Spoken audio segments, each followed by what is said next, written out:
We're back on this Thursday evening. It's weather for Weather Geeks time. I've been away from Weather Geeks and from my regular job on television as well over the last week. As if you watched my video from middle of last week, I talked about how I was having a minor surgical procedure. It's actually kind of a big deal because I'm deaf on one side, and this surgery is the start of a process to kind of restore my hearing, at least partially, on my deaf side, and so I'm looking forward to completing this process over the next month or so. But I had an outpatient surgery towards the end of last week, and I've been away ever since. In the meantime, of course, it hasn't rained much at all over the last week. We had a couple of showers yesterday. The airport had a few hundredths of an inch.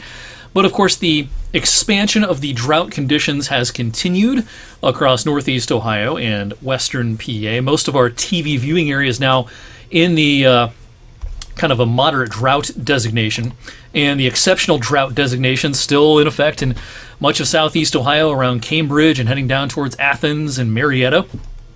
And so, yeah, we really could use some rain around here, and the numbers are getting really, really impressive.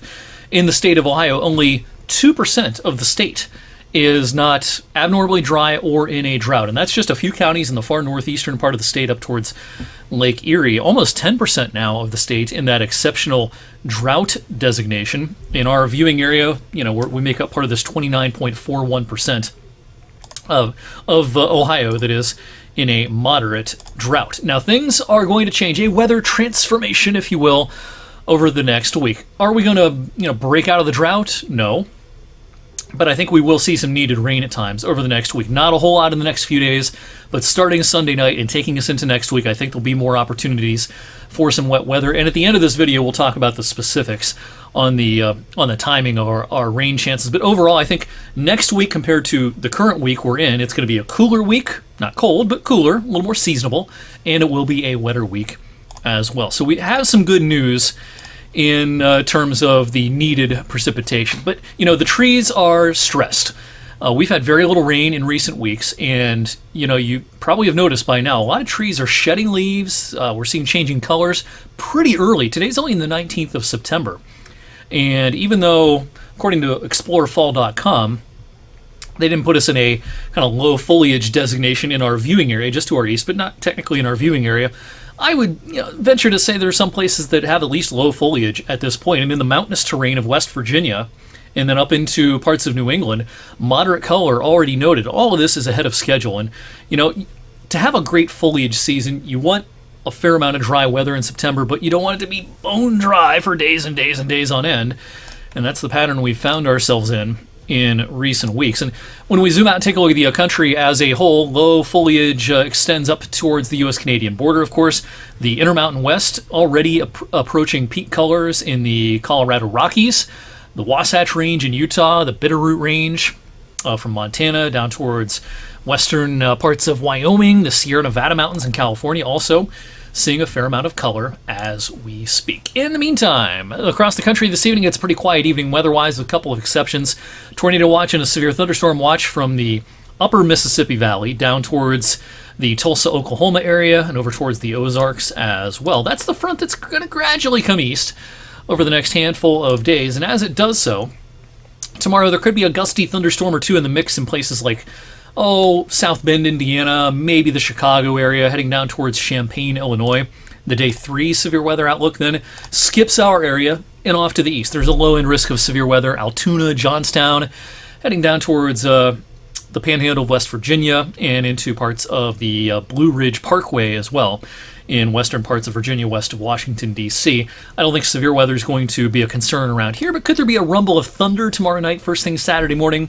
Low chance, but certainly not zero. I don't think we'll have thunderstorms to worry about for Friday Night Football this week. We will be high and dry, and look how warm it'll be. I think for Friday afternoon, we'll have no trouble getting into the lower and middle 80s, which puts us on track for a kickoff temperature in the upper 70s Friday evening, and we'll glide slowly back through the 70s for football. Now, after our games tomorrow evening and into the overnight, a weak weather disturbance heads our way, and there could be a shower or a sprinkle in spots into maybe the first couple of hours of daylight Saturday morning. The rest of Saturday should be just fine, mostly sunny by the afternoon, and the daylight hours on Sunday will be just fine. This is, the true pattern change coming our way in the form of this cold front that works east and brings us, I think, a pretty decent chance for some wet weather by Sunday night and heading into Monday. So let's talk about some of the, what's going on here, and we're going to look at the European model, the artificial intelligence version of the European model. This is one of the newer toys in the Weather Enterprise, and I've been pretty impressed with it so far. And it's picking up on things that a lot of the other modeling is not picking up on quite as fast. So in other words, it's sniffed out some things on days 5, 6, 7, even 8 or 9 that a lot of the other modeling maybe doesn't sniff out until it's day 4 or 5. So I've been pretty impressed with it. Just like any other model, though, you got to take it with a grain of salt, of course, and it's going to be wrong sometimes. But even wrong models can be useful. So that front I just showed you on Sunday really starts to hit the brakes coming east, and this is Sunday night. As this front really slows down, I think pretty good chance for some showers Sunday night into at least part of the day on Monday. The model here tries to shove a lot of that rain east temporarily by Monday night, but then again the front's kind of hanging up, and so another wave comes along that front, and maybe we get more showers Tuesday into parts of early Tuesday night. And again, that front it's in no hurry to kind of go anywhere, so that's going to keep our forecast perhaps a little bit unsettled into midweek. We'll also be keeping an eye on the tropics. Now there's low confidence on tropical mischief down in the Gulf of Mexico, but there's probably going to be a system of some kind in the Gulf of Mexico next week, especially later on in the week. Maybe it becomes a tropical storm and then eventually a hurricane. Maybe it does not. We don't have real good answers on that. Today's run of the European artificial intelligence here has a pretty strong tropical system making landfall by next Friday, perhaps around New Orleans. This would be either a tropical storm or a hurricane making landfall.